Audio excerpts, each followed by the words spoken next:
आपण बघितलं की नृत्यांगना कशा पद्धतीने आपली कला सादर करतात, सेवा घडवतात। मात्र आपल्याला आपल्यासोबत वारकरी आहेत। काय काय मनामध्ये आज सेवा घडतीये तुमची, काय काय वाटतंय? खूप सेवा घडली। आम्ही देवापासून पंढरपूरला चाललोय, तरी इतका थकवा झालेला होता, लय थकवा झालेला होता, पण आता आम्ही जेवण हे केले आणि आता खूप आनंदात आम्हाला सेवा घडली। काय काय भावना आहे भक्तांनी, काय वाटतं माऊली? माऊली चांगली भावना आहे आपली इथं आता। काय कोणते कोणते कोणते कोणते पांडुरंगाचे गाणे आवडतात, कोणते कोणते आम्हाला काय जास्त बोलता येत नाही, इकडे जायला काय कोणते कोणते काय भावना आहे माऊली?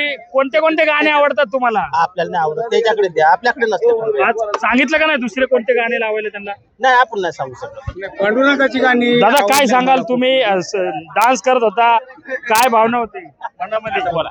पांडुरंगाच्या मंदिरात जाण्याकरता नाचत खेळत जायचं, भजन करत, असे हिशोब होता, दुसरं काय भजन करत। आज लावणी पाहण्यात मिळाली तुम्हाला, पाहिले तुम्ही, काय त्याबद्दल? पूर्वीपासून पाहतो म्हणजे आज मी पाहावी अशी इच्छा झाली।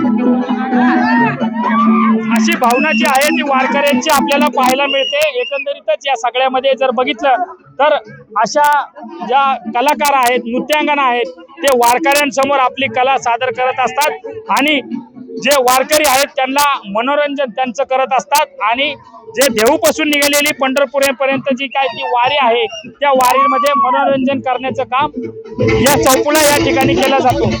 कॅमेरा पर्सन दीपक सोनसह सुनील सोनवणे, न्यूज 18 लोकमत।